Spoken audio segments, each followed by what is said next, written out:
Hindi kayo naniniwala sa akin? Sige nga, hindi niyo man narinig ang angel kanina? Siya yun! Ang aswang na nasa likuran ko kanina, siya ang umangil! Anak naman ng putya, oh. Wala nang katapusang kakauyan to, ah. Ito ba talaga ang labasan ng lugar na to? Parang panibagong panganib na naman ang haharapin natin sa lugar na to, eh. Lahat ng masasamang elemento ay nandito, Esther. Ang medalyon ko, kailanman, hindi pa to nagkamali. Bukod tanging ikaw lang ang hindi naniniwalang may aswang sa lugar na to. Kahit ilang beses na siyang nagpaparamdam kanina. Wala na sila. Ang isipin mo yung sarili mo. Dahil iaalay na kita para sa aming Panginoon.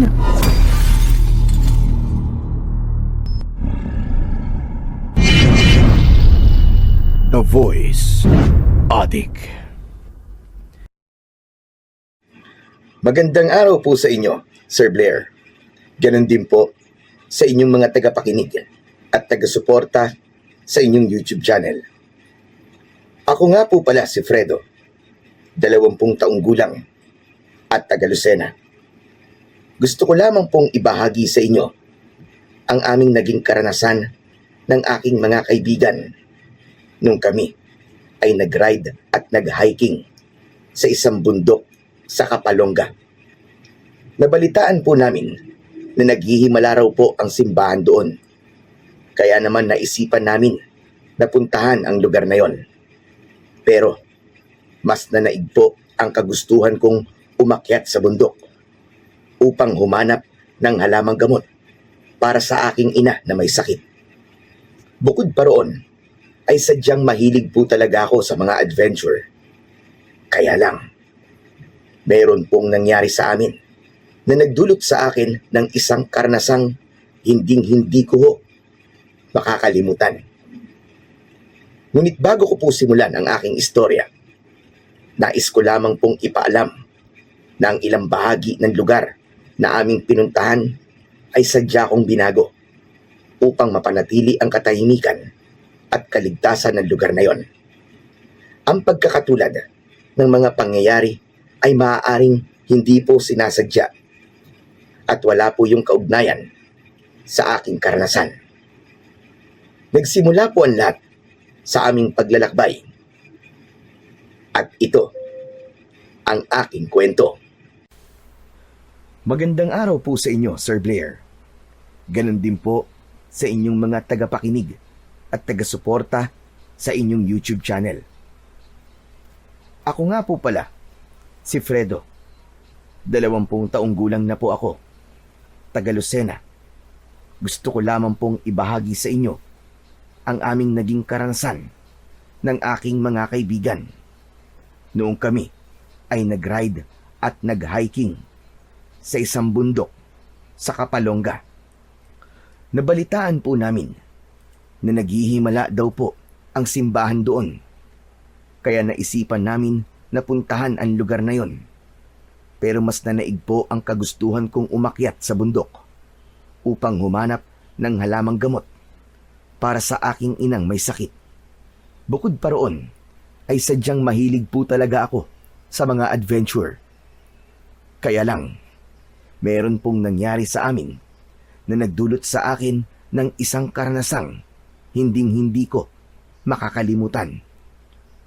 Ngunit bago ko po simulan ang aking istorya, nais ko lamang pong ipaalam na ang ilang mga bahagi ng lugar na aming pinuntahan ay sadya ko pong binago upang mapanatili ang katahimikan at kaligtasan ng lugar na yon. Ang pagkakatulad ng mga pangyayari ay maaaring hindi sinasadya at wala po yung kaugnayan sa aking naging karanasan. Nagsimula po ang lahat sa aming paglalakbay. At ito ang aking kwento. Maaga pa lang ng araw na yon ay abala na kami sa paghahanda. Nagdala kami ng mga damit, bag, lubid at flashlight. Hindi na kami nagdala ng pagkain dahil marami naman kaming madadaanang karinderya sa aming pupuntahan. Ayos naman ang naging biyahe namin sakay ng aming motor. 4 kaming magkakasama At si Esther ang nangunguna sa amin. Dahil ayon sa kanya, ay taga roon siya. Nagbago ang aming pakiramdam nang sumapit na kami sa malaking kuweba. Tama pa bang dinadaanan natin? Eh di ba? Ito naman na nakalagay sa mapa natin. Pasensya na talaga kayo Hindi ko masyadong kabisado ang lugar. Umaasa lang din ako sa mapa na ibinigay ng matandang na pagtanungan natin. Ano ba? Tama lang nga yung kakahingi mo ng pasensya. Hindi naman tayo maliligaw dahil may mapa tayo eh. Kaya lang naman kayo nagkakaganyan ay dahil nakakatakot ang itsura ng kuweba. Tama si Roland. Wala nang atrasan to at wala nang sisiyan. Kaya mabuti pa, pumasok na tayo sa loob. Pasensya na talaga kayo guys. Ang tungkol lang sa kuweban to ang nalalaman ko eh. Ayos na yun. Sige, tara na. Pumasok na tayo. Pagpasok namin sa loob ng kuweba, ay natuwa na ako sa itsura ng pader nito. Nawala ang kaba na nararamdaman ko. Napansin ko na maraming letra ang nakasulat doon na ayon kay Esther ay makasaysayan daw yun dahil doon daw nagtago ang mga rebelding Pilipino na lumaban sa mga Kastila. Dahil sa kanyang mga istorya, mas lalo akong ginanahan na pasukin ng kuweba at alamin pa ang ibang kasaysayan na nangyari sa lugar na yon. Ang galing no? Inaalagaan talaga nila ang lugar na to. Teka. May kasabihan kami sa lugar namin na kapag makasaysayan ng kuweba, kailangan magsindi raw ng kandila sa loob nito para sa mga kaluluwa na nakulong sa kuweba. Sus, tumigil ka nga, Roland. Paano ka naman magsisindi ng kandila kung wala ka naman dala, di ba? Hoy, meron akong dala no? Boy Scout yata ako. Sus, nagyabang na naman si Payatot. Hay nako, inggit ka lang tamatsoy. Dahil palagi kang walang daladalang armas at umaasa ka lang sa hingi. Hoy, tama na nga yung asaran yung dalawa. Baka mamaya kung saan pa mapunta ang usapan nyo eh. Hindi ko na napigilan si Roland nang halongkatin niya ang kanyang bag. Mula sa loob ay inilabas niya ang kandila sa kasinindihan at inilagay yon sa sahig ng kuweba. Ako naman ay inabala ko na lang ang aking sarili sa pagtingin-tingin sa paligid. Pagkatapos na maglagay ng kandila si Roland, ay nakita ko na marami pang mga nakaukit na salita sa pader. Pero dahil gusto na naming makarating sa kabila ng kuweba, nagsimula na ulit kaming maglakad-lakad. Habang nasa kalagitnaan kami ng paglalakad, ay biglang nag-alala si Soren. Teka, wala ba talagang ibang daan? Ang dilim naman dito. Hoy, lalaking hipad. May battery ang flashlight mo, di ba? Bakit hindi mo gamitin? Baka naman itabi mo lang yan. Display kumbaga. Hoy, tigilan mo na nga ako sa puntong Bicol mo Hindi ka na taga rito, matagal na. Kaya wag kang umasta na bilong ka pa rin dito. At para sa kaalaman mo, hindi yun ang tinutukoy ko, kundi ang itsura ng kuweba. Oo, tama na yan, Soren. Bakit ba lahat na lang pinakikialaman mo sa kanila? Manahimik ka na nga lang muna. Baka mamaya pagsimulan na naman yan ang pag-aaway nyo Ay nako, ako na naman ang nakita. Kasi, papansin ka. Ay nako, kahit kailan talaga ang iingay nyo. Tama na nga yung pagtatalo nyo. Kaya tayo natatagalan dahil reklamo kayo ng reklamo. At sa akin lang naman, madilim yung daan Pinahaba niyo pa ang usapan Tsaka, hindi naman yun ang nireklamo ko Hindi lang talaga ako mapalagay sa itsura ng loob ng kuweba. Bakit, natatakot ka ba? Iniisip mo ba na kagaya to sa mga napapanood mo tungkol sa masasamang nilalang? Ay nako, Soren. Habang maaga pa, tigil-tigilan mo na yan. Mas lalo ka lang matatakot Hindi ako nag-iisip ng ganung bagay. At sa akin lang naman, baka pwede lang naman nating ikutan. Wala ba talagang ibang daan? Pero, hindi na tayo pwedeng bumalik May paniniwala kasi ang matatanda na kapag pumasok ka na sa sagradong kuweba, hindi ka na maaaring bumalik. Kasi humihigop raw yun ng masasamang enerhiya na sasama sa'yo hanggang sa pag-uwi. Roland, pwede ba? Alam niyo naman na matatakotin ako Kaya konting hinay-hinay naman sa pagsasalita.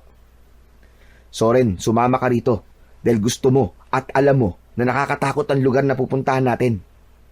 Hindi pwedeng kami ang mag-adjust sa'yo, pambira. Dapat matutunan mo rin kung paano maging matapang. Ganito na lang, Soren. Huwag na lang tayo maghiwalay sa paglalakad, okay? Ayos na ba yon? Sige. Basta walang takutan ha. Si Soren ang matatakutin sa aming magkakaibigan. Si Roland naman ay maraming paniniwala sa buhay tungkol sa mga masasamang elemento. Ngunit mapagpahalaga sa kalikasan. Siya rin ang pinakabata sa aming grupo. Si Esther, tahimik siya. May pagka-misteryosa pero maalalahanin sa barkada. Siya ang nag-iisang babae sa aming magkakaibigan. Nagkasundo na kaming pasukin ng kuweba habang dala ko ang mapa na nanggaling kay Esther. Pagsapit namin sa loob habang hawak ang flashlight, pakiramdam ko, palalim ng palalim ang pinapasok namin. Teka, sandali lang. Parang malalim lang kuwebang to, guys. Sigurado ba kayo sa pinapasok natin? Parang nahawa na rin ako kay Soren eh. Sigurado. Basta diretso lang. Maglakad na lang tayo. Baka makita na natin ang lagusan. Tuloy-tuloy lang. Habang nagsasalita, ay dire-diretso naman ang pasok namin sa loob ng madilim na bahagi ng kuweba. Nakakakilabot ang tunog dahil umieko ang aming boses. Ngunit ang takot na yon ay pilit kong pinaglalabanan. Para sa aking ina, lahat ay gagawin ko. Kahit ilang kuweba pa, ang pasukin ko. Sandali. Parang umiinit ang medalyong ko. Ayan ka na naman, Roland eh. Pwede ba? Huwag mo na ituloy kung ano man nasasabihin mo na yan. Tama si Soren. Makakabuting mag-focus na lang tayo sa daan. Halina kayo. Teka, Fredo. Ano ba talaga ang sadya natin sa lugar na to? Natigilan ako sa tanong ni Roland. Dahil ang totoo, si Esther lang ang nakakaalam sa totoong pakay ko sa gubat na pupuntahan namin. Kaya nang maramdaman ni Esther na hindi ako makasagot sa tanong ni Roland, ay siya na ang nagsalita. Gusto lang talaga ni Fredo ng adventure. Di ba gusto niyo rin naman to? Kaya kayo nandito? Oo nga, pero sa klase ng lugar na to, para bang merong hindi magandang mangyayari sa atin eh. Natatakot ako eh. Tsaka, yun lang ba talaga ang ipinunta natin dito? Oo naman, no. Ano pa ba sa palagay mo ang ibang dahilan? Ay naku, tama na nga yan. Umalis na lang tayo rito. Nagtanong lang naman ako eh. Wala namang masama sa tanong ko ah. Total, may tiwala naman ako sa inyo eh. Siguro naman, walang mangyayaring masama sa atin sa lugar na pupuntahan natin, di ba? Bigla akong nakonsensya sa sinabing yun ni Roland. Hindi ko tuloy maiwasan ang hindi mag-alala. Pagsapit namin sa gitnang bahagi ng kuweba, biglang sabay-sabay na nawala ang liwanag sa ilaw ng aming flashlight. Dahil doon ay nagsimula na kaming matakot. Roland? Esther? Fredo? Asa na kayo? Huwag ka mag-alala, Soren. Nandito lang kami sa tabi mo. Huwag kayong matakot, guys. Sipatin na lang natin ang konting liwanag na makikita natin. Sige, sabay-sabay tayong hahakbang. Dahan-dahan lang. Pero masyadong madilim eh. Wala akong makita eh. Kahit na anong gawin namin pagbukas ng ilaw, ay hindi na gumana ang mga yon. Ang mahalaga na lamang ay mahigpit kong hawak ang mapa. Ako ang nauna sa paglalakad, habang kinakapa ng aking paa ang mabatong saig ng kuweba, habang ang aking mga braso naman ay nakataas. Panay ang wasiwas ng aking mga kamay sa paligid. Fredo, sigurado ka pa ba sa dinadaanan natin? Oo. Hindi ba't ito rin naman ang sinabi sa atin na napagtanungan natin kanina? Tsaka kalma lang. Makakalabas din tayo rito. Diyos ko naman. Huwag na nga kayo magsalita. Kanina pa tumatayo mga balahibo ko sa katawan eh. Awat na, pwede ba? Tahimik na lang. Ako ha, nahihiwagaan na ako sa pagiging matatakotin mo, Zoren. Ano ka ba? Bakla? Bakla ka dyan. Dalawa nga ang nobya ko eh. Sus, baka palusot mo lang yun, no? Para hindi ka paghinalaan na bading. Habang nag-aasaran, sina Zoren at Esther ay bigla kaming nakarinig ng malakas na pag-angil sa hulihan ng aming daan. At sa pagkakataong yon, biglang sumindiri ng ilaw ng aming flashlight. Nagulat din kami sa biglang pagsigaw ni Zoren. Aswang! May aswang sa likuran ko!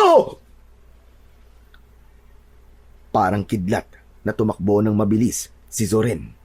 Iniwanan kami at dahil sa nakakatakot na sigaw na yon ng aming kaibigan, natakot na rin kami at sumigaw ng malakas habang tumatakbo pasunod sa kanya. Pagdating namin sa labas ay hindi pa rin tumitigil si Zoren sa kanyang pagsisigaw. Aswang! May aswang sa loob! Zoren, tama na! Walang aswang, ano ka ba? Kitang-kita ko, may aswang sa lugar na yon. Nakita ng dalawang mga mata ko. May babae doon. Natanggal ang kanyang mga mata. Maniwala kayo, nakita ko talaga. Zoren, huminahon ka nga muna. Walang aswang, ano ka ba? Walang aswang sa lugar na to. Makinig kayo. Totoo nakita ko. Isa siyang kampo ng kadiliman. Dahil bukod sa kanyang naaagnas na muka, may dalawa rin siyang sungay na kasing haba ng sungay ng kalabaw. Zoren, pwede ba? Tama na. Tinatakot mo lang ang sarili mo eh. Esther, Fredo, maniwala kayo sa akin oh. Mayroon talaga akong nakita. Hindi ako maaaring magkamali. Nasa likod ko siya kanina. At tinawakan niya ang braso ko. Tumahimik ka nga muna. Tama na yan. Pagmasdan niyo ang lugar na to. Tignan niyo ang labas ng kuweba. Saka lang namin naalala na nasa labas na kami ng kuweba. Sabay-sabay naming tinignan ng lugar at tumambad sa aming paningin ang halos pare-parehong sukat ng matataas na puno ng kahoy. Payat na may mga orkidyas na nakadikit sa bawat balat. Madilim rin ang bahagi ng lugar na yun. Ngunit ang mas nakakatakot sa lugar ay ang larawan na nakaukit sa pader ng kuweba. Isang nilalang na ulo ng kalabaw, pero tao ang muka.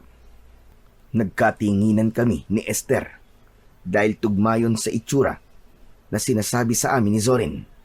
Si Esther ang bumasag ng aming katahimikan. Ah, alam ko na.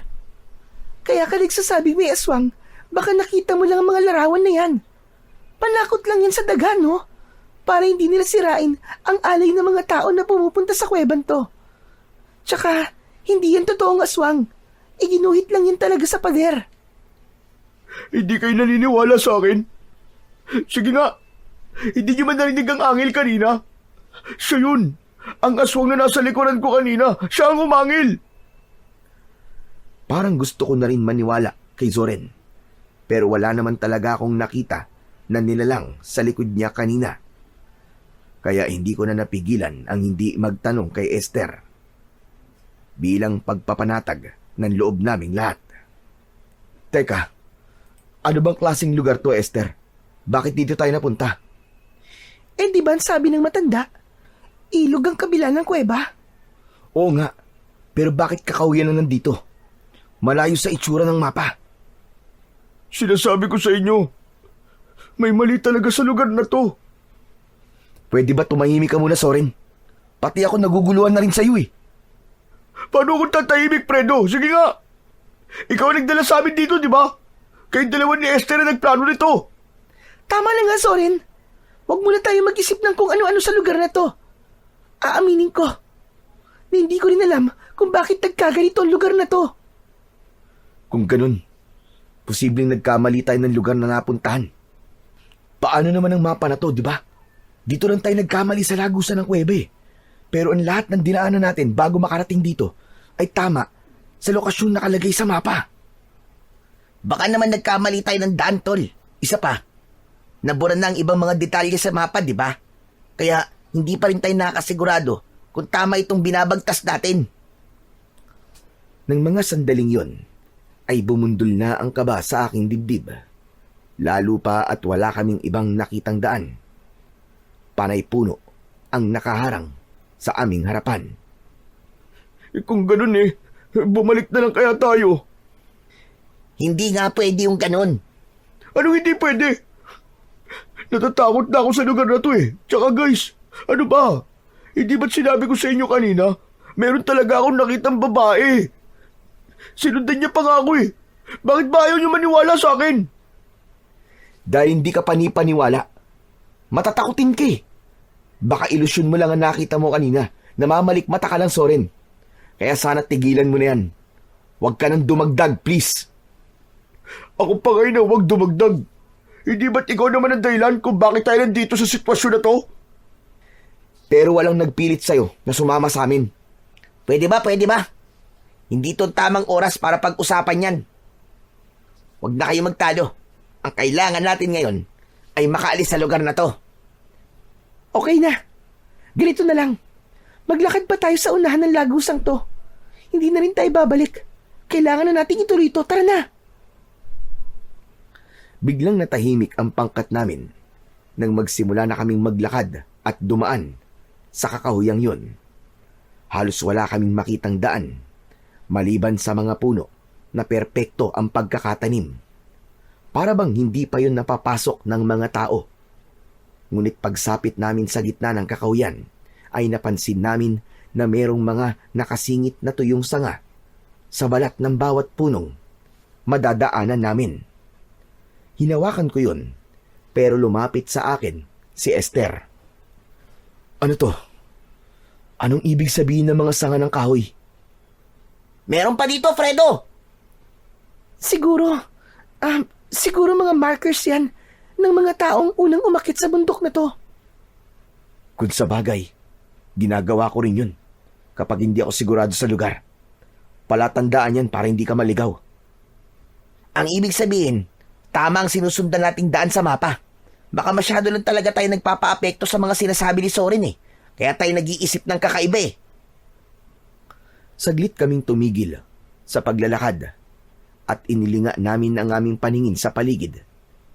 Sinubukan ko na baka meron akong makitang halamang gamot na makapagpapagaling sa sakit ni nanay. Ang sabi ng matanda na napagtanungan kasi namin, ang kakaibang turmeric o luyang dilaw ay may mabisang gamot sa kanser. Ngunit ang turmeric na hinahanap namin ay kadalasan na tumutubo sa gitna ng kagubatan. Tuloy lang tayo, guys. Nandito na rin naman tayo Wala nang atrasan to. Hindi ba't ganito naman talaga ang adventure? Naunang naglakad si Esther. Kasunod, ang dalawa na panay ang hampas ng kahoy sa mga halaman na nadadaanan namin. Samantalang ako naman ay pinagmasdang mabuti ang bawat palatandaan na nakikita ko sa katawan ng bawat puno. Saka ako sumunod sa kanila habang panay ang linga sa paligid. Teka, sandali lang. Kung marker ng mga hiker ang mga nasa sanga na yan, bakit halos lahat ng puno ay merong marker? Oo nga, no? Mukhang hindi marker ang mga yan, Esther. Lumapit si Esther sa mga puno at nag-aalalang napatingin sa aming tatlo. Pasensya na kayo. Hindi rin ako sigurado sa nakikita natin Ano? Ang ibig mo sabihin hindi ka na sigurado sa daan natin? Oo pasensya na. Lintik na! Yan ang nga ba ang sinasabi ko Bakit hindi mo naman kagad sinabi? Teka. Hindi ba't nanggaling na tayo rito kanina? Kaya nakita na naman natin ang mga palatandaan na yan. Saka lamang namin napansin na tama nga ang sinabi ni Roland. Kaya bumalot na ang takot sa aming dibdib. Esther, paano mo ipapaliwanag to? Hindi na tayo sigurado sa lugar na to. Hindi na nga natin makita ang daan pabalik sa kuweba Diyos ko naman, paulit-ulit kayo. Di ba ang sabi ko? Hindi na ako sigurado sa daan na to. Ang kulit nyo naman Natatakot na rin ako, guys. Tsaka, wag na kayo magalit sa akin. Kasama niyo naman ako maliligaw, di ba? Hindi ko alam kung magagalit ba ako o maiinis sa katwiran na yon ni Esther.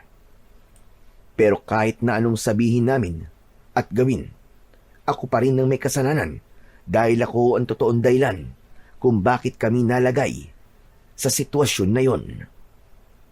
Sandali, sandali! Anak ng putya, yung medalyon ko nawawala. Tulungan niyo ako, guys. Hanapin natin yung medalyon ko. Pabayaan mo na medalyon mo, Roland. Umalis na tayo rito. Mas mahalaga pa ba yun sa buhay natin? Oo, dahil importante yun sa akin. Hindi pwedeng mawala yun. Dahil yun na lamang ang alaala sa akin ni Lola. Fredo, samahan muna natin si Roland. Hanapin natin ang medalyon niya. Kung sa bagay, baka nahulog lamang yun sa kung saan. Kung marami tayong maghahanap sa medalyon, mabilis natin yung makikita. Kailangan mahanap natin yun. Dahil malaki ang may tutulong nun sa paglalakbay natin. Lalo na ngayon na nasa kakaibang lugar tayo. Agad kaming bumalik sa lugar na dinaanan namin kanina. Habang nakatungo kami sa lupa, maya-maya pa ay nakita rin ni Roland ang kanyang medalyon. Eto na guys, nakita ko na. Salamat naman. At hindi tuluyang nawala. Lumapit kami sa kanya at nakita namin na naputol ang tali nun. Kaya lang, bigla kaming natigilang lahat nang marinig namin ang huni ng mga langaw sa hindi kalayuan ng aming kinatatayuan. Sinundan namin ng tingin ang pinagkakaguluhan ng mga langaw. Ganun na lamang ang sigaw naming magkakaibigan nang makita namin ang isang naaagnas na bangkay ng tao. Halos wala nang natirang laman na bumabalot sa bungo nito. Nakanganga ang bibig nito. Wasak ang tiyan at may lumalabas na mga uod. Diyos ko! May patay! May patay! Takbo na! Sandali, sandali! Hintayin niyo ako! Hoy!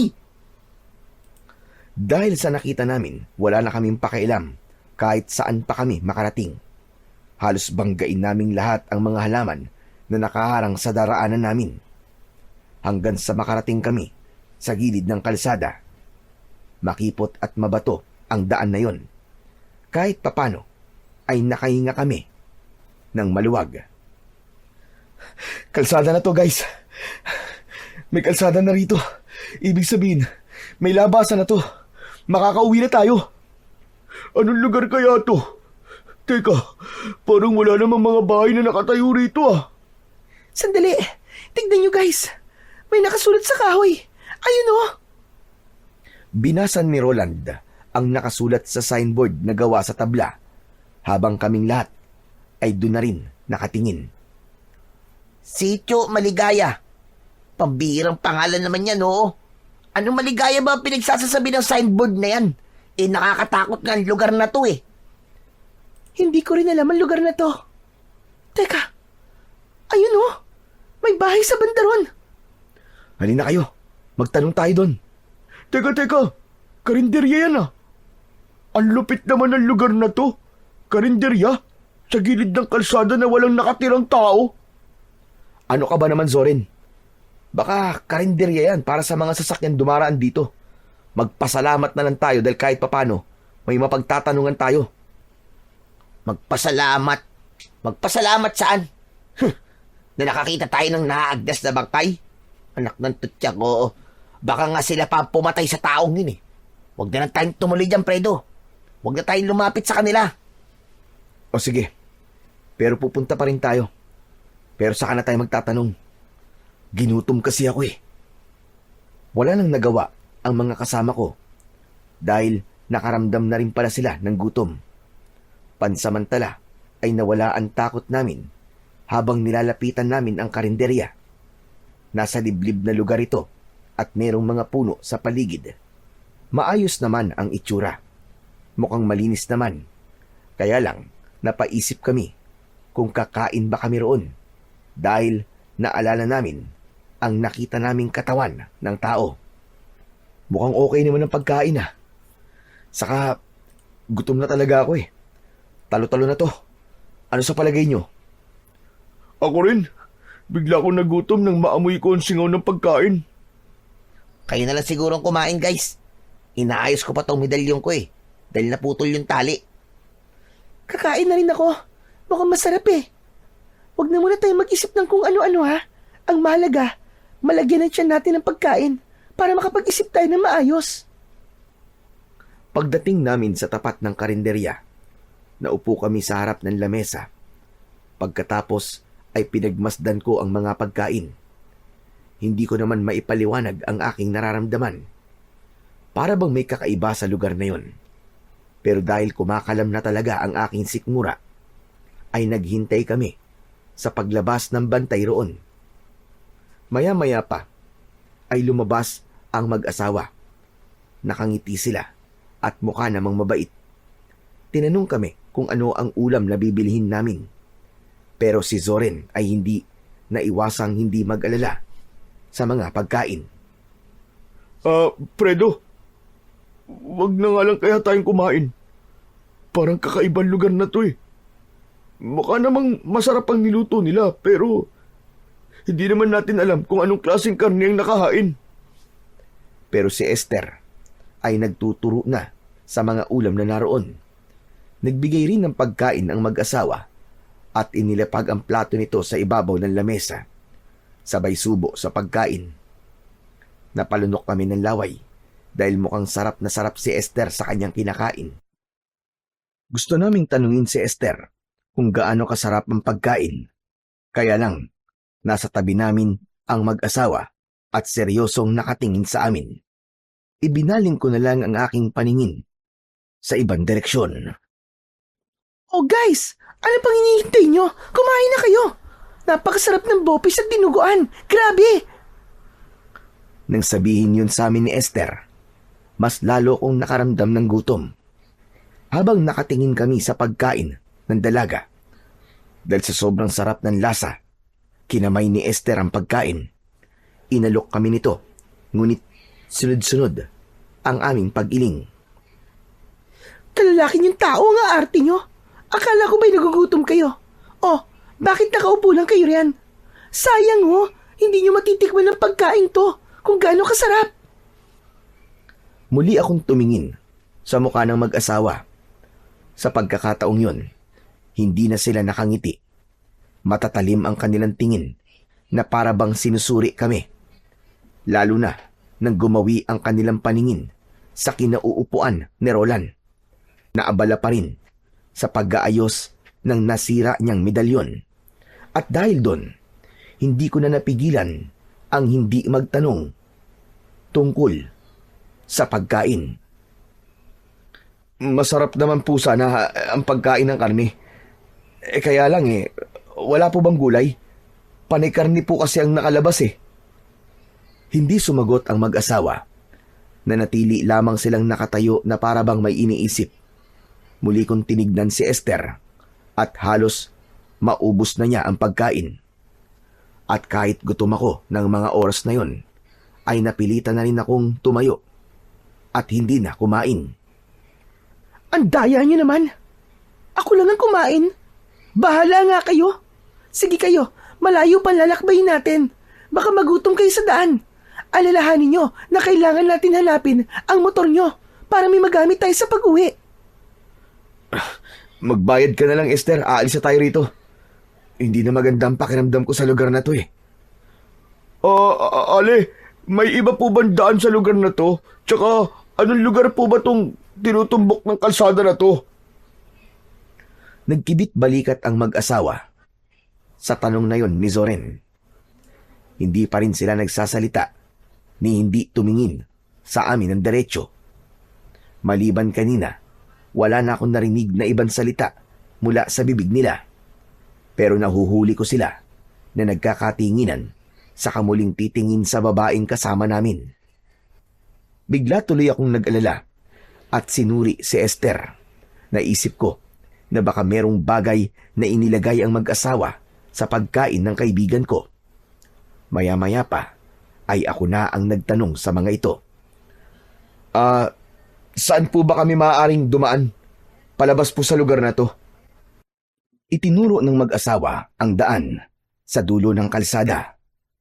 Kaya nang matapos sa pagbayad si Esther, ay agad na kaming umalis sa lugar na yon.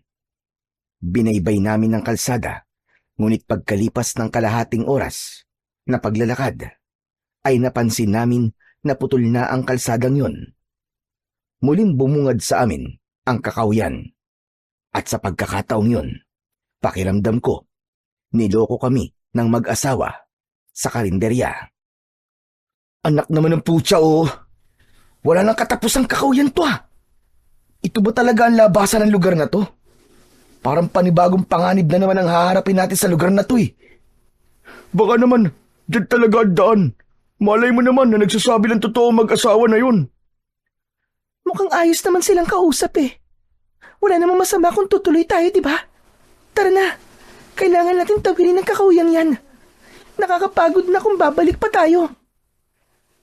Sigurado ka ba, Esther? Hindi ako sigurado. Pero gusto kong subukan. Para makaalis na tayo sa lugar na to. Teka. Bumalik na lang kaya tayo. Ano? Seryoso ka ba, Roland? Hindi na. Kailangan natin sumugal sa daan na to. Mas mahihirapan tayo kapag inabutan tayo ng pagdilim sa daan. Hindi na kami nakatutol sa gusto ni Esther dahil nauna na siyang maglakad papasok sa loob ng kakawyan. Muli kaming pumasok sa gubat habang malakas ang kaba sa aking dibdib. Habang naglalakad kami, ay biglang bumuhos ang malakas na ulan. Dahil doon ay nahirapan kaming makita ang daan kung saan-saan kami nagsususuot ng walang tiyak na pupuntahan. Lagot na! Nabasa na ang mga bag natin! Maghanap na lang tayo ng pwede nating masilungan. Inilinga namin ng paningin sa paligid, ngunit wala kaming nakita roon na pwede naming masilungan. Mas lalong lumakas ang ulan, kaya nahirapan kaming pasukin ang kakawyan. Bukod pa roon, ay madulas at maputik pa ang daan. Maglakad pa tayo, guys. Baka may makita tayong bahay sa lugar na to na pwede nating hingan ng tulong. Wala kaming imikan na sinuong namin ang malakas na ulan. Nagpatuloy kami sa paglalakad hanggang sa makarating kami sa kinaroroonan ng malaking bato. Habang tumatagal ay mas lalo naming nararamdaman ang takot. Aray! Ang talampakan ko! Ang sakit! Oh, napano ka, Roland? Ano nangyari sa'yo? Natinik ako. Naku po, dumugo yata. Bakit kasi dito pa tayo nagpunta eh? Mukhang mas lalo tayong mahihirapan sa daan na to eh. Ayan ka na naman sa pagsisimula na pagtatalunan natin eh. Magdahan-dahan ka na lang kasi sa paglalakad. Eh di ba? Plano niyo naman to. Ang hirap kasi sa inyo eh. Hindi niyo iniisip kung ano ang mangyayari. Basta sugod lang kayo na sugod. Pasensya na. Ako talaga may kasalanan. Huwag mo nang sisihin si Esther, Roland. Huwag kayong mag-alala. Makakauwi rin tayo ng ligtas. Kaya huwag na kayong magsisihan. Kailangan lang natin makalabas dito. Aba, dapat lang. Gusto ko pang mabuhay, no? May pamilya pa ako naghihintay sa akin. Sasagot pa sana ako kay Soren nang mahagip ng paningin ko ang isang malaking aso na nakatayo sa unahan ng aming daan. Kahit malakas ang ulan, ay baliwala sa aso ang pagtama ng tubig sa katawan nito.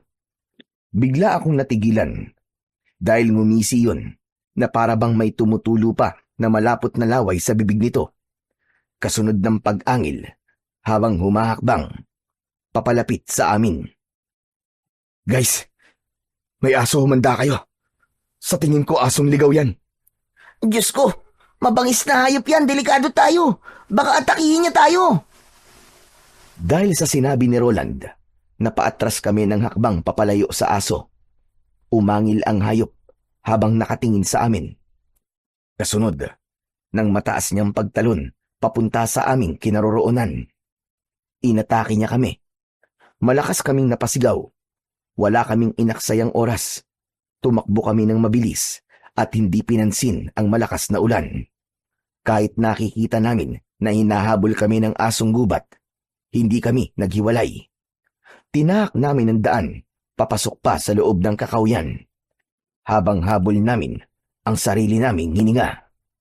Bilisan yung tumakbo, guys! Lalapain tayo ng hayop na yan! Walang ibang naririnig na salita sa bibig ng mga kasama ko, kundi ang malakas na sigaw ng paghingi ng tulong. Umakyat kami sa mataas na lugar para hindi kami maabutan ng asong gubat. Wala na kaming pakialam kung saan kami makarating. Ang mahalaga ng mga sandaling yon ay makatakas kami mula sa aso na humahabol sa amin. Maya-maya pa ay nakarinig kami ng lagabog ng katawan na bumagsak. Nakita namin na nadapa na pala si Esther at naiwan namin siya. 5 dipa ang layo namin sa kanya, habang ang asong gubat ay nasa paanan ng dalaga. Nagulat kaming lahat nang biglang kinagat ng aso ang binti ni Esther. Napasigaw siya sa labis na sakit, habang ang hayop ay iwinawasiwas ang ulo habang hinihila si Esther palayo sa amin. Nakita ko na may kahoy sa tapat ko. Kinuha ko yun at sinugod ang aso. Tinamaan ko ito sa ulo. Hindi ko siya tinigilan, kaya nabitiwan niya ang binti ni Esther. Soren, hilahin mo si Esther! Ilayo mo siya rito, dali! Agad na hinila ni Soren ang dalaga palayo sa asong gubat. Hinarap kong muli ang aso. Isang pagpalo ulit sa mukha nito ang ginawa ko. Bumagsak ito sa lupa, ngunit mabilis na nakabangon. Sa pagtayo ng asong gubat, bigla itong tumakbo papalayo sa aming kinaroroonan. Saka naglaho sa madilim na bahagi ng kakahuyan. Nang wala na ito, saka lang ako nakahinga ng maluwag, habang hawak pa rin ang kahoy. Humihingal na sinulyapan ko si Esther. Kita ko na bumubulwak ang dugo niya sa binti. Kaya naman, nilapitan ko siya at sinuri ang kanyang sugat. Esther, ano? Ayos ka lang ba? Kaya mo bang maglakad? Malalim ang pagkakabao ng pangil ng aso na yun sa binti ko. Masakit. Parang hindi ko kaya maglakad. Teka, sandali. Kailangan matalian ang sugat niya nang mapigilan ang pagdurugo. Sige. Punitin mo ang laylayan ng damit mo, saka itali sa kanyang sugat. Kailangan natin makahanap ng tulong. Pero, paano, Fredo? Malakas pa rin ang ulan, oh. At halos nahihirapan tayong makaalis sa lugar na to dahil madulas din ang daan. Ayan, okay na. Natalian ko ng sugat mo, Esther. Ang kailangan na lang nating gawin ay maghanap ng masisilungan. Pero, ang sakit pa rin ng binti ko. Hindi ko kaya maglakad. Tiisin mo na muna, Esther. Kailangan na natin makalabas sa lugar na to eh. Aalalayan ka namin, kaya huwag ka mag-alala. Dapat siguro, dumito na lamang muna tayo. Hindi pa tayo ligtas sa lugar na yan. Paano kung bumalik ang asong gubat at sa pagbabalik niya, marami na siyang kasama? Nakakapag-alala. Hindi tayo makakausad dahil may sugat si Esther.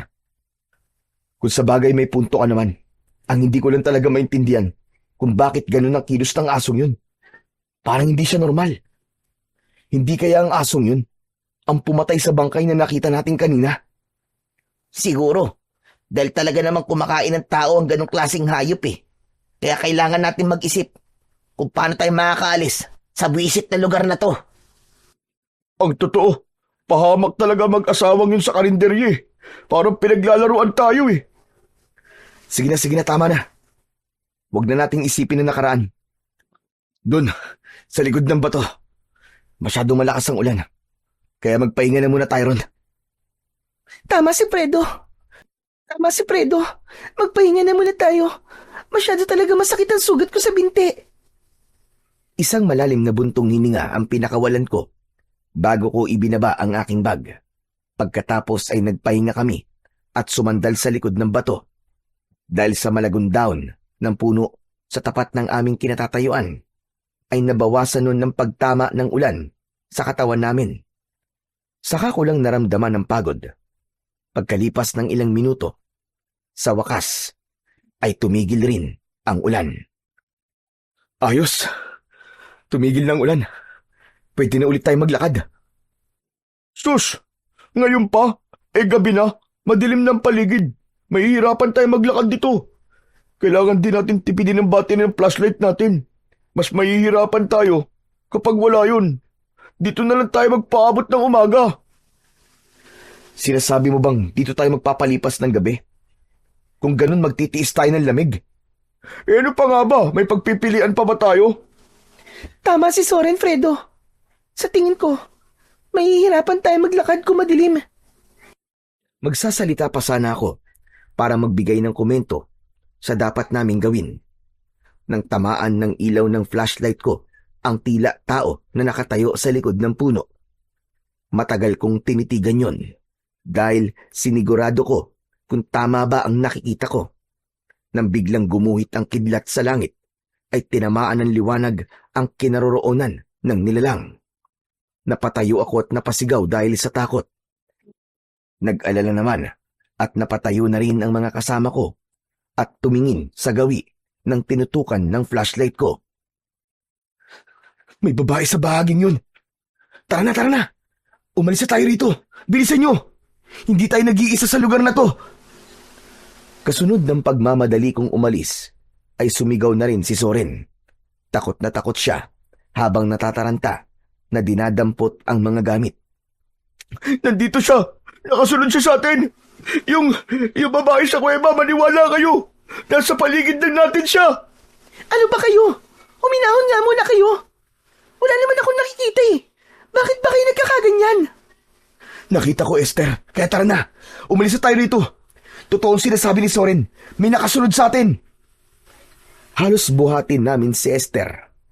Makaalis lang sa lugar na yon. Sumasabay pa sa amin ang malakas na pagguhit ng kidlat, pati na ang pagdagundong ng kulog sa paligid. Nanginginig kami sa takot. Habang si Roland naman, tahimik siyang nakasunod sa amin habang hawak niya ang medalyon. Panay ang linga niya sa amin at sa paligid. Umaasa kami sa liwanag ng aming flashlight. Nang mga oras na yon, ay nagsisimula na akong magsisi. Lalo na nang makita ang paghihirap ng aking mga kaibigan. Ipinagdasal ko sa Panginoong Diyos na sana ay hindi niya kami pabayaan habang tinatahak namin ang daan at nakaalalay kami kay Esther. Narinig namin ang kaluskos sa paligid, pati na ang pag-angil ng hindi nakikitang nilalang. Halos mabingi kami sa tibok ng aming puso. Maya-maya pa, nagsalita si Roland. Baka sa mukha niya ang takot. Umiinit ang suot kong medalyon. May mga nilalang na nakasunod sa atin. Hindi lang siya nag-iisa. Kailangan natin bilisan, guys. Maghanap tayo ng kahoy na maaari nating gamitin laban sa kanila. Bilisan na natin ang paglalakad, Esther. Tiisin mo muna ang sakit. Hindi tayo maaaring manatili rito. Dahil sa pagmamadali namin at pagtago sa mga kakahuyan, nawala pansamantala ang pag-iinit ng medalyon ni Roland. Indikasyon yun na hindi na kami hinahabol ng nilalang.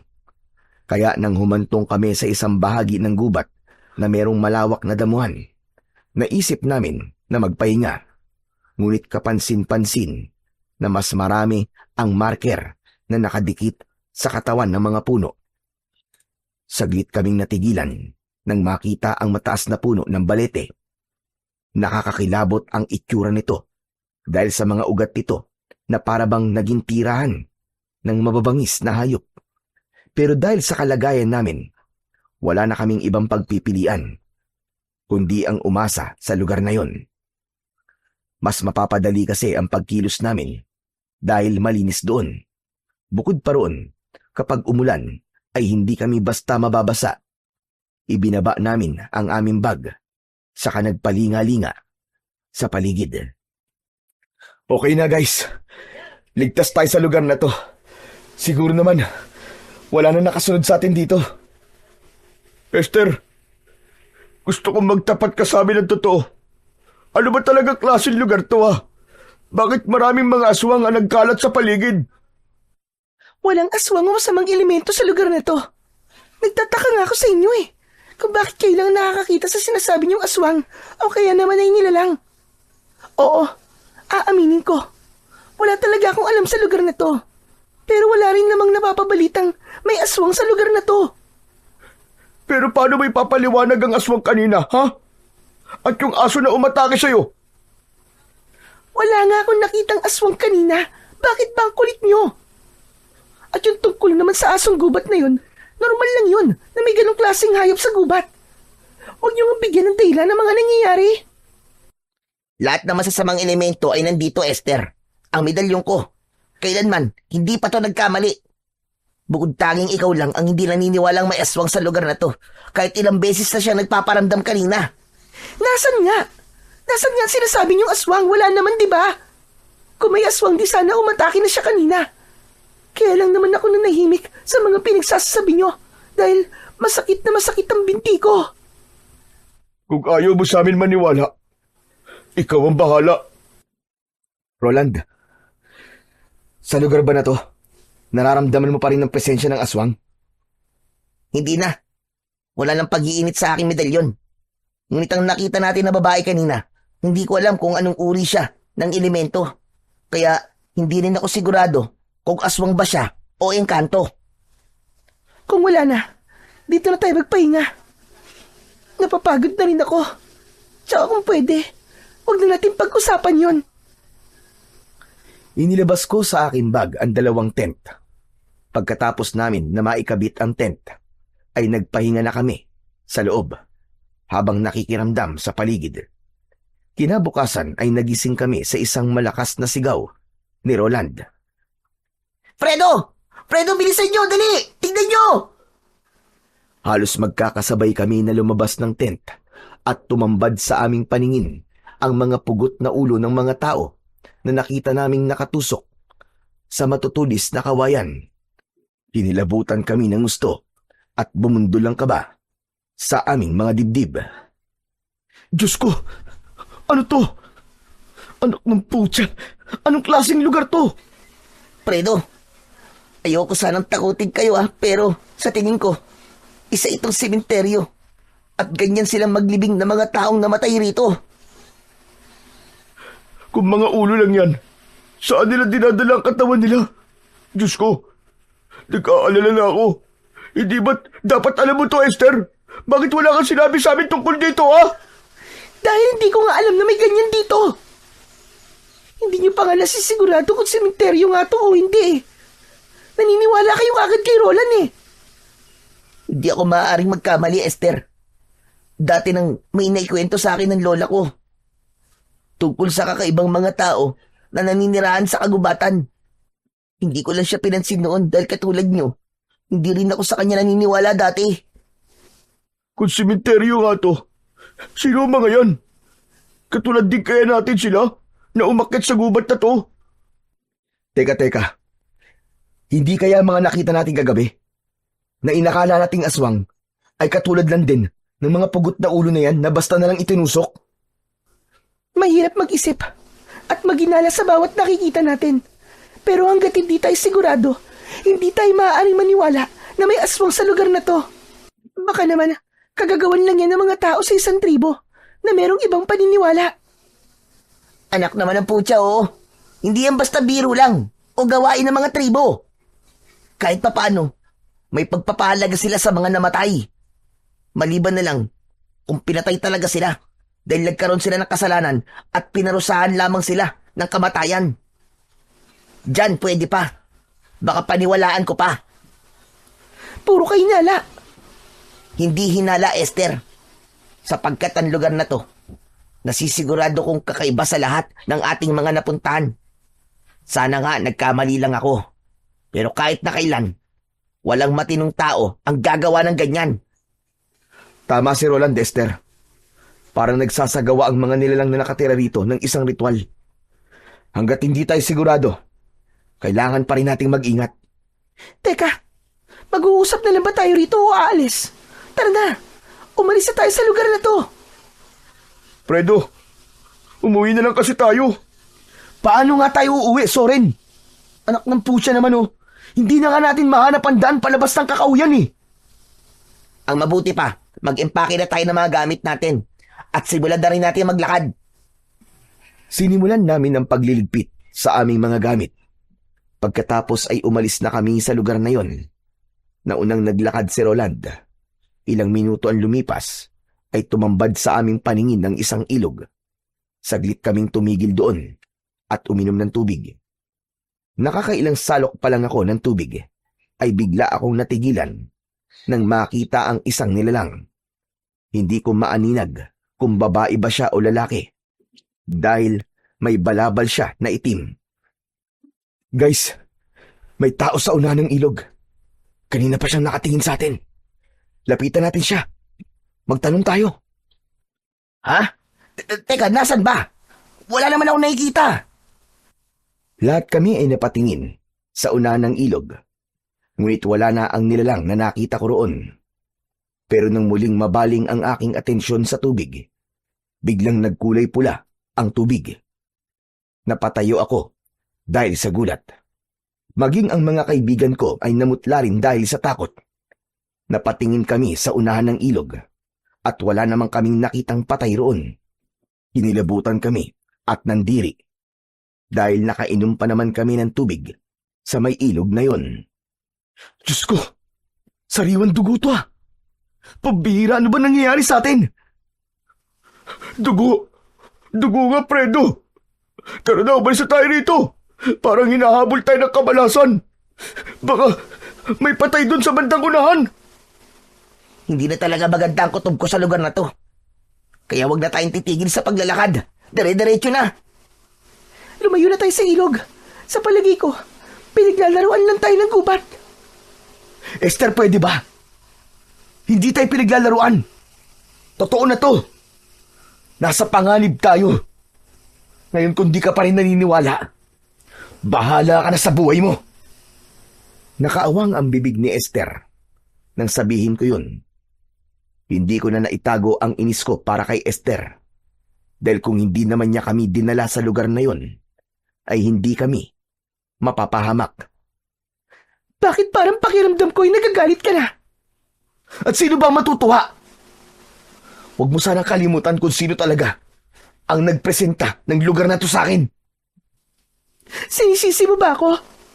Dahil nakarating tayo rito? Huwag mo rin sanang kalimutan na may kasalanan ka rin dito, Fredo. Kaya wag lang akong sisisihin mo. Pwede ba? Wag na kayo magsisiyan. Pare-pareho naman kayo may kasalanan eh. Nadamay pa nga kami rito, di ba? Wala namang magbabago eh. Kahit magtalo pa kayong dalawa dyan. Saka lang ako natigilan at napasuntok sa halaman na nadaanan namin. Nagsimula ulit kaming maglakad. Napilit binabaliwala ang itsura ng lugar. Pagkalipas ng ilang sandali, ay humantong na naman kami sa ilog. Ngunit sa pagkakataong yun, ay natigilan na ako. Hindi na ako sigurado sa lugar na pinupuntahan namin dahil ibinalik lang kami kung saan kami nanggaling kanina. Lintik na! Dito rin tayo nanggaling kanina! Oo nga. Diyos ko, paano na to? Dito na ba tayo mamamatay? Huwag ka magsalita ng ganyan, Soren. Patawarin niyo ako. Fredo, bakit? Hindi ko dapat kayo sinama rito. Hindi ko dapat isinugal ang mga buhay niyo. Umasa lang naman ako na makakakita ko ng gamot na pwede kay nanay. Ano sabi mo? Wala. Fredo, narinig ko.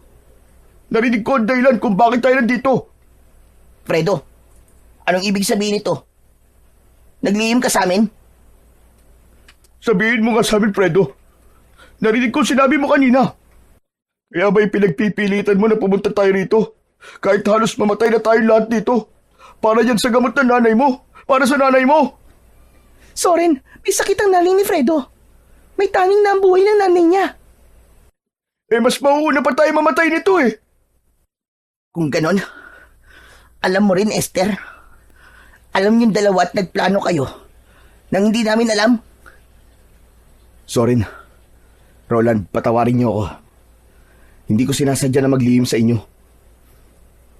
Alam nyo, kayong dalawa, makasarili kayo eh. Hindi kayo tunay na mga kaibigan. Tatanggapin ko ang mga sasabihin niyo. Dahil kasalanan ko naman eh. Ngunit para sa nanay ko, gagawin ko ang lahat. Mahanap lamang ang lunas sa sakit niya. Kung mamamatay siya, mamamatay siya. Kahit na anong gawin mo, hindi mo mapipigilan ang kamatayan niya. Bakit ganun? Bakit kailangan mo pa kaming idamay sa kalokohan mo? Soren, magdahan-dahan ka nga sa pagsasalita mo. Kaibigan natin si Fredo. Bakit mo sinasabi yan sa kanya? Kung kaibigan talaga ang turing niya sa amin, hindi siya magsisinungaling. Roland, pati ba naman ikaw? Ano? Ako na naman ang mali. Sige, sabihin nyo nga sa amin. Kaibigan pa ba namin kayo, ha? Alam nyo, pagkatapos talaga ng mga nangyaring to, maghiwa-hiwalay na tayo. Tapos na ang pagiging magkaibigan natin. Pero wala naman akong magagawa eh. Kung yan ang desisyon nyo. Mali ako at inaamin ko yun. Pero kayo lang naman ang inaasahan kong tutulong sa akin eh.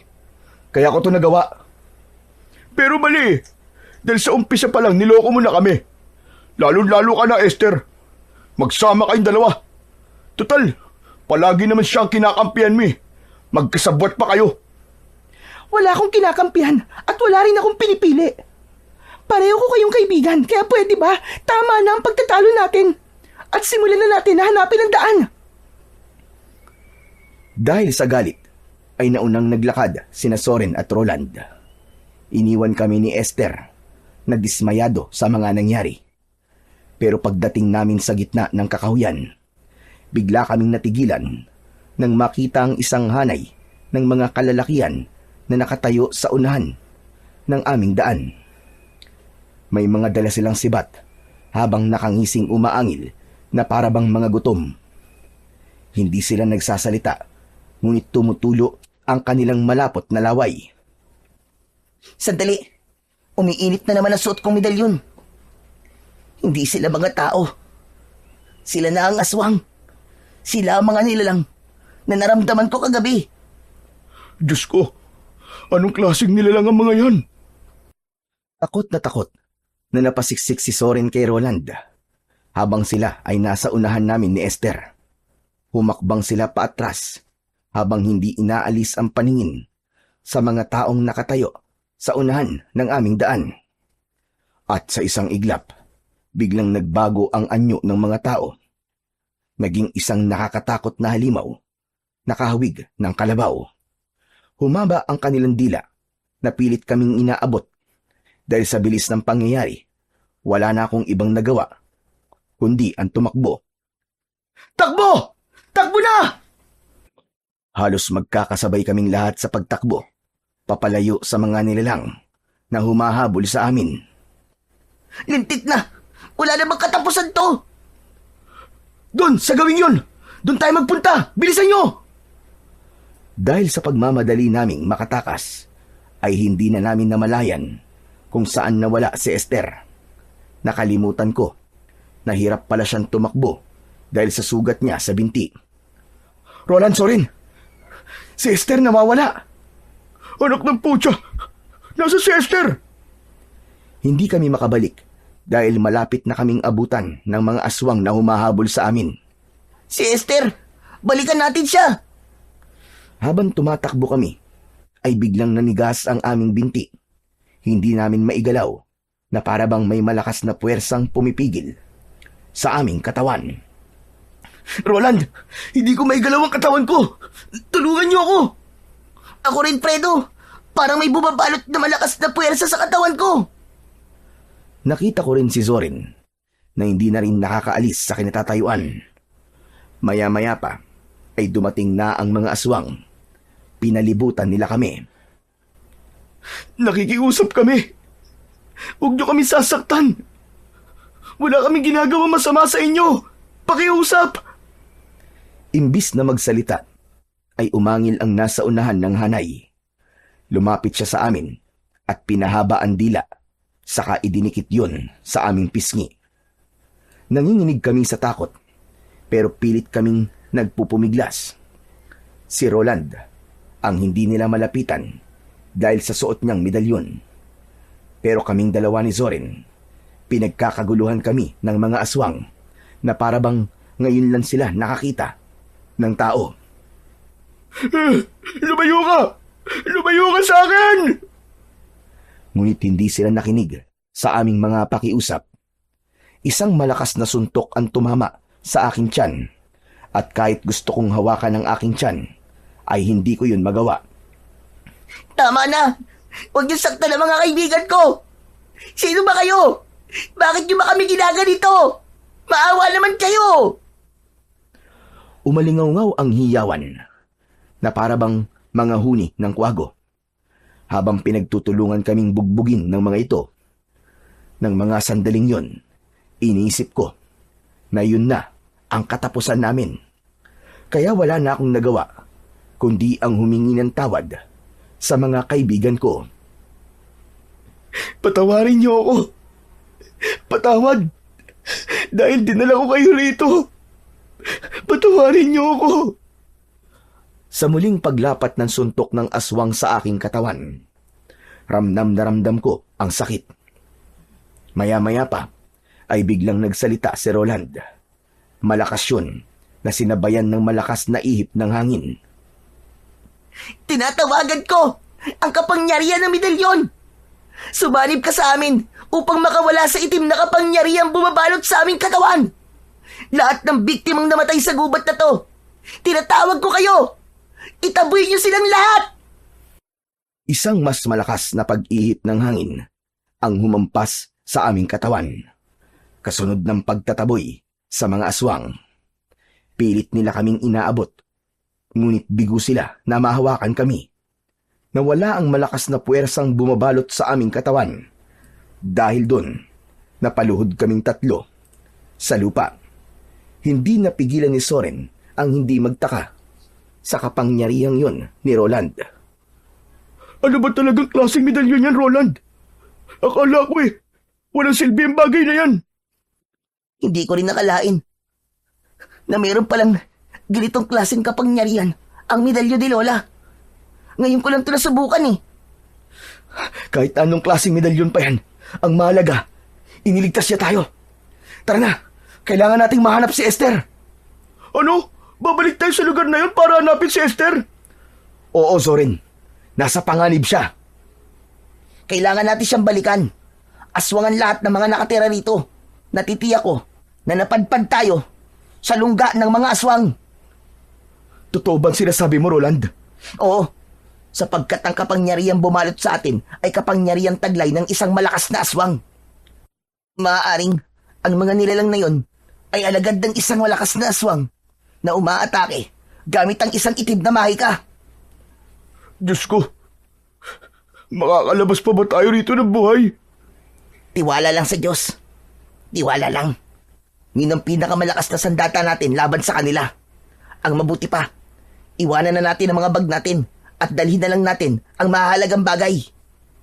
May punto ka sa sinabi mo, Roland. Tara na, hanapin na natin si Esther.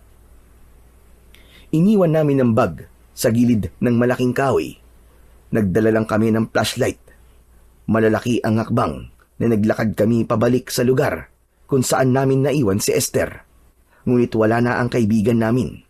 Dismayado kaming umalis sa lugar na yon. Anak ng putya! Nawawala na si Esther! Paano na to? Hindi kaya patay na siya? Huwag ka nga magsalita ng ganyan sa kaibigan natin. Pambira ka naman, Soren, oh. Pero nasan nga siya? Nasan si Esther? Bigla kaming natigilan nang makita ang ilang mga kalalakian na abala sa pag-aasa ng itak. Ang iba nagtutulis ng kahoy. Nag-uusap ang mga ito. Napaatras kami at hindi kagad nakapagsalita. Hindi nila napapansin ang presensya naming tatlo. Sige, tulisan niyo pa mga sibat. Huwag kayong magkakamali.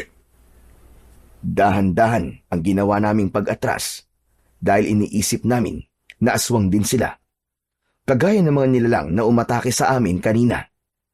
Habang hindi namin inaalis ang paningin sa kanila, nagtago kami sa likod ng isang malapad na puno. Lalapit ako sa kanila. Magbabakasakali ako na matutulungan nila tayo. Hindi ba't sabi ni Roland, baka aswang ang mga yan? Kaya nga magbabakasakali ako, di ba? Kung sa bagay, malay mo naman na merong tao pa rin na nakatira dito sa lugar na to. Isa pa, Hindi umiinit ang suot ko medalyon eh. Napasulyap ako sa medalyon ni Roland bago iniwan ng mga ito sa likod ng puno. Maingat akong lumapit habang abala pa rin sila sa kanilang mga ginagawa. Sinilip ko ang 3 lalaki na naghahasa ng dulo ng sibat. Ang isa naman ay may taklob ng tela sa ulo at panay ang hasa ng itak. Sa pagbabago ko sana ng pwesto, natapakan ko ang sanga ng puno. Sabay-sabay silang napatingin sa gawi ko, kaya hindi na ako nagdalawang isip. Tumakbo ako sa kinaroroonan ni Soren at Roland. Tara na, tumakbo na tayo! Nakita nila ako! Teka, nasa si Roland? Fredo, biglang nawala si Roland eh. Ha? Nasaan siya? Saan siya nagpunta? Pero dahil narinig namin ang sigaw ng matandang namumuno sa kanila, napilitan kaming tumakbo at iniwan namin si Roland. Habulin sila! Huwag niyo silang hahayaan na makatakas! Ayun na sila, Soren! Bilis! Bilis mo tumakbo! Halos luksuhin namin ang mga nakaharang na kahoy sa daan. Makatakas lang sa mga taong humahabol sa amin. Hindi kami naghiwalay dalawa ni Soren habang abala ang paningin ko sa pagsulyap sa paligid. Roland, nasan ka ba? Saan ka ba nagpunta? Bigla siya nawala sa likuran ko kanina eh. Hindi ko alam kung saan siya nagpunta. Doon tayo magtago, dali! Ano ba kasing nangyayari? Hindi ko alam. Basta bilisan mo tumakbo. May mga sandata sila. Papatayin nila tayo kapag naabutan nila tayo. Bilisan niyo! Mga kasama! Baka makatakas sila! Yun ang narinig kong sigaw ng matandang nangunguna sa paghabol sa amin. Mas lalo namin binilisan ng pagtakbo. Pero dahil sa mga kahoy na nakaharang sa daan, natisod kami at bumagsak kami sa lupa. Nasugatan ako sa tuhod at si Soren naman, hindi niya ako iniwan. Sige na! Tumakas ka na, Soren! Iwanan mo ako! Iligtas mo ang buhay mo! Hindi! Hindi kita iiwan dito, Fredo! Huli na para tumakbo. Dahil napalibutan na kami ng mga lalaking may dalang sandata. Itinutok nila sa amin ang sibat. Subukan niyong tumakbo. Kung hindi, yun na rin ang magiging katapusan ninyo. Nagkatinginan kaming dalawa ni Soren. Itinaas namin ang dalawa naming mga kamay bilang pagsuko. Huwag niyo po kami sasaktan. Hindi po kami lalaban sa inyo. Mabilis kaming nilapitan ng mga tauhan ng matanda at sapilitang itinayo. Anong kailangan niyo sa amin? Bitiwan niyo ako! Bitiwan niyo ako! Sige, patayin niyo na lang kami nang matapos na ang paghihirap namin. Sandali nga. Kayo ang nangahas na pumasok sa lugar na to. Maniwala po kayo. Hindi po kami masasamang tao. Akala ko lang po mga aswang kayo kaya ako tumakbo eh. Inilapit kami sa matandang nakatayo. Seryoso ang kanyang muka habang titig na titig sa akin. Dinala niyo ang lalaking yon sa demonyo. Ho? Sino po lalaki, Lolo? Teka, hindi ko po kayo maintindihan eh. Hindi ako sinagot ng matandang lalaki. Sa halip tumingin siya sa kanyang mga kasama at nagsalita. Humanap na tayo ng masisilungan at isama ang 2 binatang yan. Bilis! Bago pa sila dumating. Sino po sila? Sino po? Sumagot kayo. Saan niyo po kami dadalhin? Nakikiusap po ako, pakawalan niyo na po kami! Lo, hindi po kami masamang tao, maniwala po kayo. Hindi po namin alam kung ano po sinasabi niyo eh. Kahit anong pagpupumiglas namin, ay hindi kami makawala sa pagkakahawak ng mga lalaki sa tigkabilaan naming mga braso. Wala na kaming nagawa nang kalad ka rin kami ng mga ito papunta sa ibang direksyon ng daan.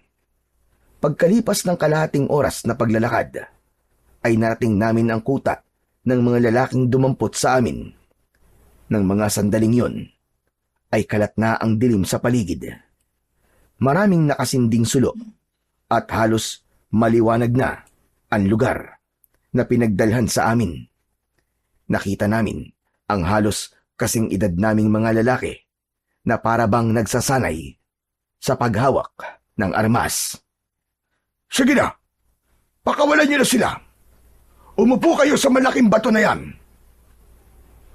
Nagtataka kaming sumunod sa pinag-uutos ng matandang lalaki. Naupo siya sa harapan namin. Lolo, ano po bang kailangan niyo sa amin? Inililigtas ko lang kayo. Ang naramdaman kong malakas na puwersa ay nanggaling sa pinakamalakas na medalyon ng lalaking kasama niyo kanina, hindi ba? Nagkatinginan kaming dalawa ni Zorin dahil sa pagtataka. Paano niyo po nalaman ang tungkol kay Roland? Hindi na mahalaga kung paano ko nalaman.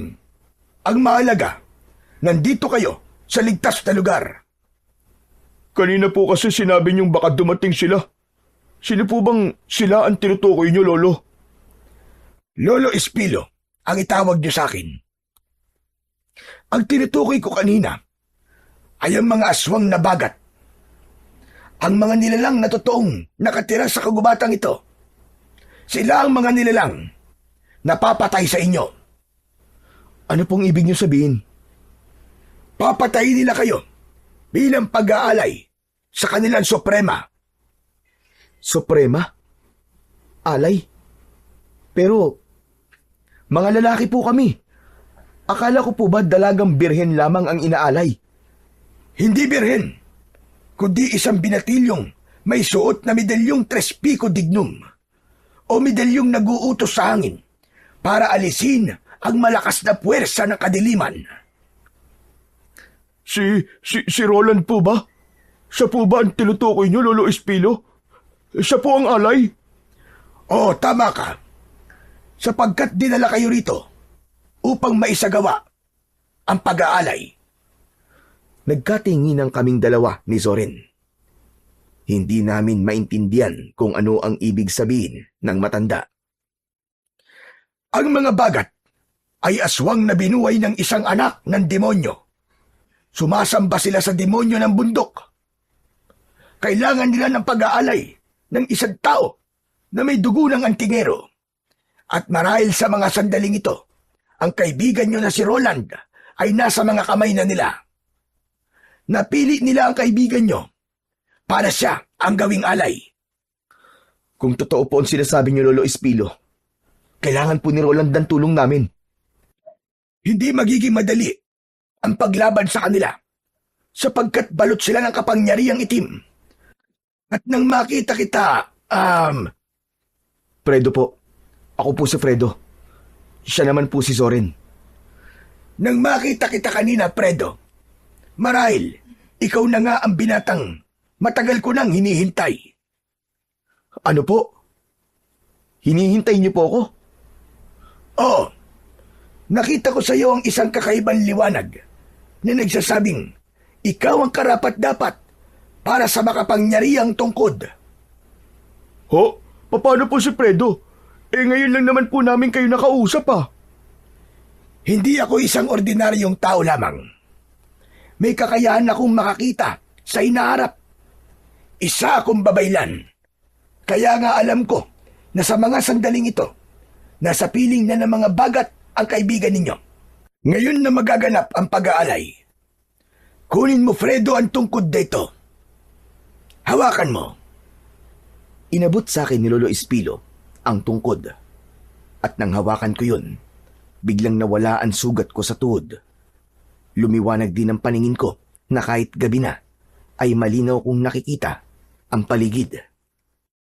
Sa pagbibigay sa iyo ng kapangyarihang makakita ng liwanag sa dilim, palatandaan yan na ikaw na nga ang itinakda. Paano po kayo nakarating dito kung lungga po ito ng mga aswang na bagat? Tinawid namin ang mga sagradong bundok para hanapin ang lugar na to. Marami sa mga kapamilya namin ang pinatay ng mga aswang na yon. Kasama na roon ang aking anak. Pumunta kami rito para isalba siya. Pero huli na pala kami ng dating. Teka lang, ano po bang sagradong bundok ang tinutukoy nyo? Hindi po ba ito po ang bundok ng Kapalongga? Hindi. Sapagkat ang lugar na ito ay ang bundok ng Tabor, ang tahanan ng mga aswang. Binago ng mga aswang ang kwento para isipin na ito ang bundok ng Kapalongga upang marami siyang maloko at madala sa lugar na ito. Ang tunay na sagradong bundok ay doon sa tapat ng bundok na to. At ang lugar na kinaroroonan mo ngayon ay lungga ng mga aswang. Kung ganun po, nagkamali kami. Naligaw po kami. Hindi niyo pa rin ba naiintindihan? Sinadya kayong iligaw. Dinala kayo rito. Paano po ito nagsimula, Lolo Espilo? Nangyari ang lahat ng ito nung panahon pa ng kaguluhan. Nang sumiklab ang ikalawang digma ang pagdaigdig. May isang grupo ng mga lalaki na nakaranas ng paghihirap at sama-sama silang umakyat sa bundok ng Tabor upang ialay ang kanilang kaluluwa sa demonyo. Humingi sila ng tulong sa hari ng kadiliman para iligtas sa kanilang sarili kapalit ng buhay ng isang lalaking may dugong antingero. Nang makita ng hari ang paghinagpis ng mga lalaki, binigyan niya ang mga ito ng kapangyarihan. Ano pong mangyayari sa kaibigan ko? Ang kaibigan mo ang kukumpleto sa ikasampung alay na hinihingi ng demonyo sa kanila. Kasabay ng ikasampung alay ang pagsalubong nila sa Bagong Suprema. Malakas siya at taglay ang kapangyarihang itim at lalo silang mag-aasik ng lagim. Ilang buhay pa ang mawawala at kapag hindi sila napigilan, ilang mga kagaya niyo pa ang mabibiktima para sa paggawa ng panibagong suprema. Kapag dumating ang bagong suprema, magiging malakas din ang kapangyarihan ng mga aswang at lalagpas pa ito sa karatig bundok. Tulungan niyo po ako. Iligtas po natin ang kaibigan ko. Maganda kayo. Lulusob na tayo. Ililigtas natin ang kaibigan nila. Ngunit bago ang lahat, mag-alay muna tayo ng huling dasal upang gabayan tayo ng Panginoon sa lakad natin. Sa pagpapatuloy ng aming pag-uusap ni na Lolo Espilo at Zorin, tumayo ang matanda at lumapit sa amin. Nagkamali siya ng taon dinala sa lugar na to, Fredo. Ang babaeng nagdala sa inyo rito ay ang kanilang suprema. Sinadya niya na madala kayo rito upang gawin ang pag-aalay ng buhay. Siya si Esther, ang babaeng nagdala sa inyo rito. Diyos ko! Isang aswang si Esther! Isang suprema, ang tagapagpatupad sa pag-aalay. Ang tungkod na hawak mo, Fredo, ang papatay sa kanya. Magagawa mong labanan ng itim niyang kapangyarihan sa oras na magkaharap kayo. Protektahan mo ang alay. Huwag mong hayaan na makuha niya ang kapangyarihan ni Roland. Sasama ho ako. Alam mo ba ang sinasabi mo, binata? Opo. Kahit wala akong kapangyarihan at matatakotin ako, handa po kong iligtas ang kaibigan namin. Kung buo ang loob mo, sige, sumama ka. Pero gusto ko lang malaman mo na matagal na kaming nakikipaglaban sa mga aswang at handa kaming mamatay. Matalo lang sila. Pero hindi namin kaya na may mamamatay ng dahil sa amin. Ikaw, handa ka ba? Opo, handa po ako. Alam ko na iniisip niyo po na hindi ko kaya, na wala po akong armas, na wala akong alam. Alam ko lang po, ay hindi ko kaya mabuhay na palagi na lamang natatakot. Kaya sasama po ako. Handa po ako mamatay para sa kaibigan ko. Ako rin po, Lolo Espilo. May sandata man o wala, ililigtas ko si Roland. Kung ganon, tara na. Magmadali kayo. Isang pangkat kami na lumusob sa lungga ng mga aswang, dala ang tungkod. Si Zorin naman, binigyan siya ng sibat ni Lolo Espilo. Pagkalipas ng ilang minuto, narating namin ang lugar na pagdadausan ng ritual. Nagulat kami dahil doon kami natulog sa lugar na yon, sa harap ng balete. At mula sa aming pinagtataguan, kitang-kita namin ang mga aswang na bagat. Sumasayaw sila sa harap ng nakataling si Roland. Si Esther nakita namin.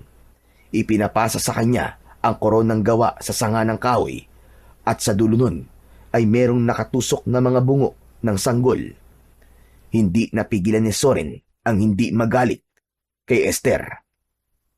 Traidor siya, Fredo! Traidor siya! Kampong pala siya ni Satanas! Pagmasdan nyo kung ano ang ginagawa nila. Bakit hindi pa tayo sumugod sa kanila, Lolo Espilo? Dahil hindi pa sila kompleto.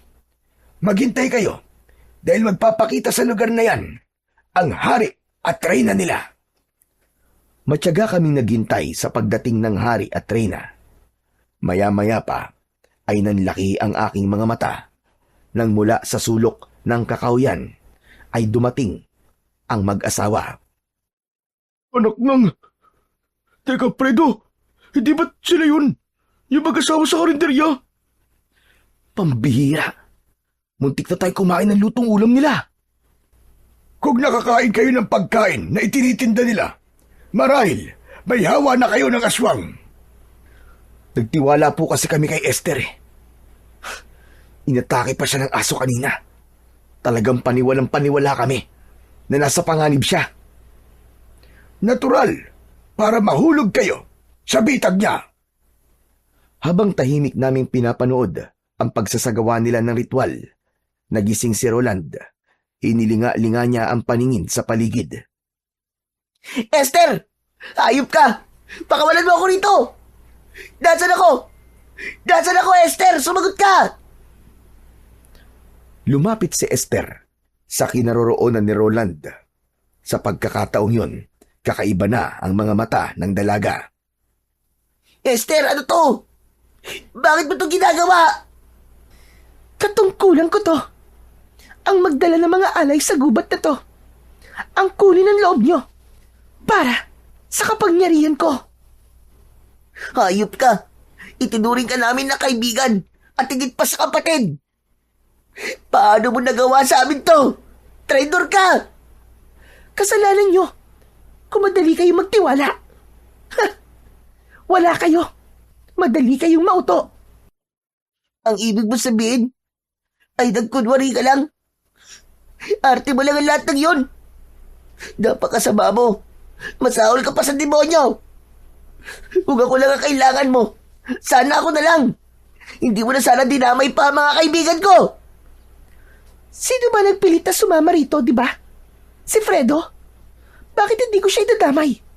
Sa kagustuhan niya makakuha ng halamang gamot para sa nanay niya. Hindi ba't isinama niya kayo rito? Kaya, bakit ka sa akin nagagalit, ha? Pero bakit ako? Bakit ako? Dahil sa medalyon mo. Dahil sa dugong antingero mo.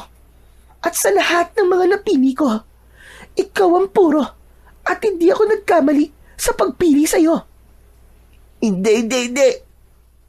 Hindi, Esther. Hayop ka. Nasaan ang mga kaibigan ko? Wala na sila. Ang isipin mo yung sarili mo. Dahil iaalay na kita para sa aming Panginoon. Anong ginawa mo sa mga kaibigan ko? Hayop ka. Anong ginawa mo sa kanila? Ano? Imbis na sumagot si Esther, sinimulan na niya ang pagtaas ng punyal sa ere, habang ang kanyang alagad ay nagsimula ng sumayaw at lumikha ng nakakakalabot na pag-angil. Akma sanang magpapakita ko, pero pinigilan ako ni Lolo Espilo. Teka lang, hindi pa ito tamang oras. Kailangan hugutin mo muna ang punyal bago tayo umatake. Teka, bakit kailangan po natin hintayin yun? Para mailabas ang lahat ng enerhiya ng Suprema.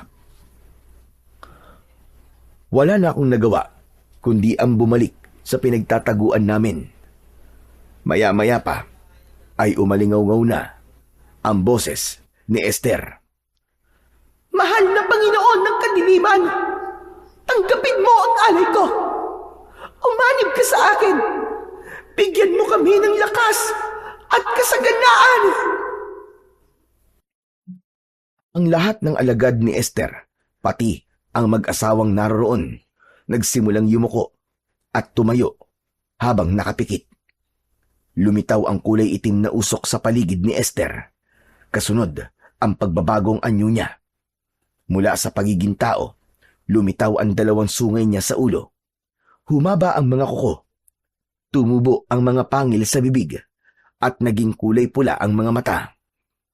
Sa isang iglap ay naging aswang na bagat si Esther. Nanlalaki ang mga mata ko dahil nakita namin ang nakakatakot na anyo ni Esther. Habang nakataas pa rin ang punyal sa ere. Ganap na ang kapangyarihang bumalot sa aking katawan. Sisimulan ko na ang pag-aalay sa iyo, mahal na Panginoon. Naghanda kami sa pag-atake habang hinihintay ang paghugot sa kaluban ng punyal. Magsipaganda kayo! Aatake na tayo!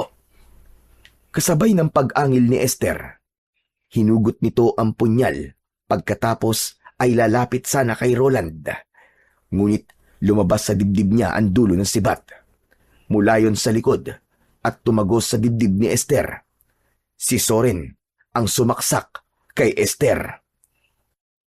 Hanapin ang hayop na gumawa nito sa akin! Magsikalat kayo! Mula sa aking kinaroroonan, kita ko na hinugot ni Esther ang sibat na ginawa ni Soren. At sa pagkakataong yun, sumugod na ako sa kalaban. Ako ang harapin mo, Esther! Tapos na ang pagpapanggap mo! Buhay pa kayo! Hindi kayo namatay! Hindi kami namatay dahil nakaligtas kami. Pero ngayong gabi, sisiguraduhin ko na ikaw ang mamamatay, hayop ka! Yun ay kung kaya mo! Sinugod ako ni Esther. Inatake niya ako ng hawak niyang punyal. Ngunit naiwasan ko yon. Hinampas ko siya ng hawak ng tungkod. Napaatras siya at natigilan. Mga alagad ko! Patayin niyo silang lahat! Umatras si Esther. At ang pumalit sa kanya ay ang mga alagad niya na aswang. Umatake sa akin ang 2 aswang. Halinhinan ang ginawa nilang pagkalmot sa akin. Pero agad ko yun naiwasan.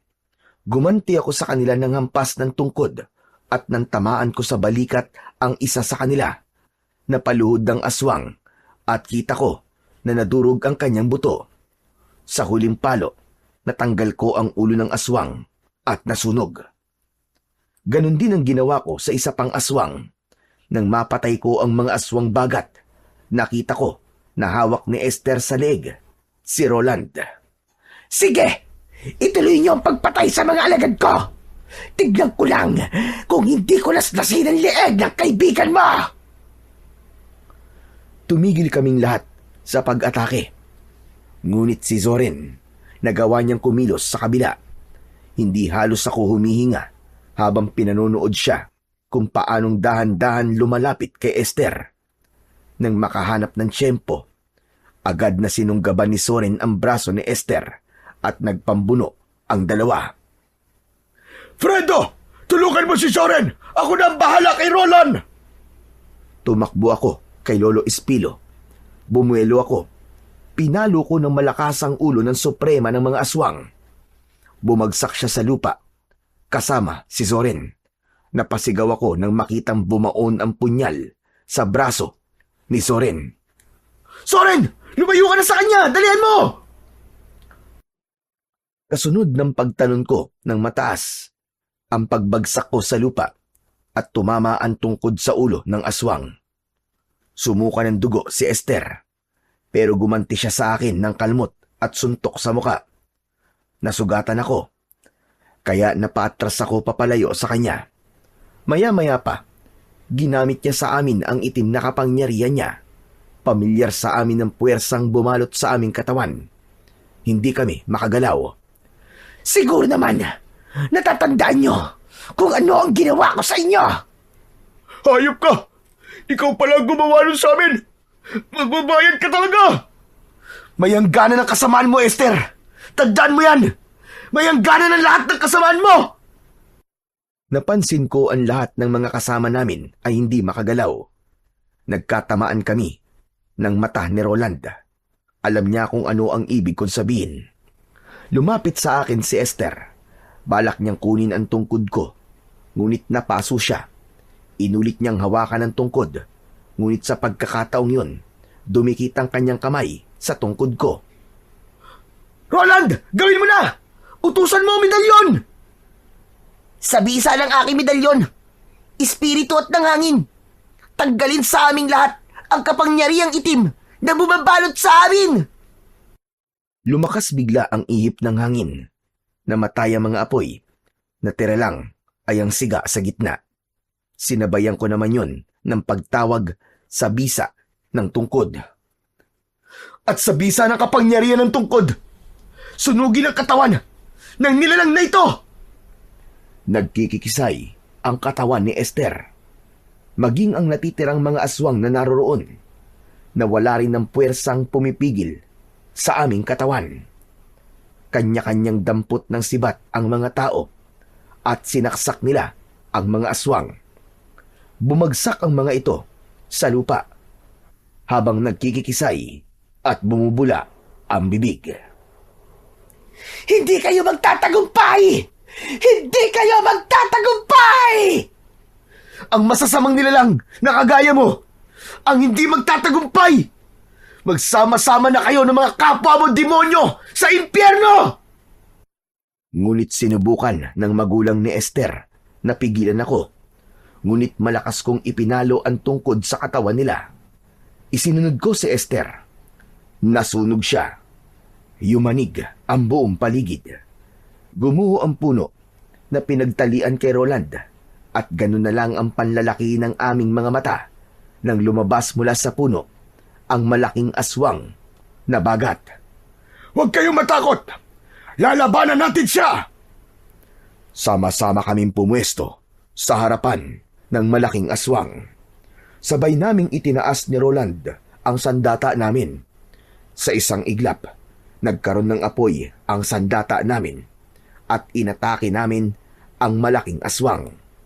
Tumama ang aking tungkod sa tuhod nito.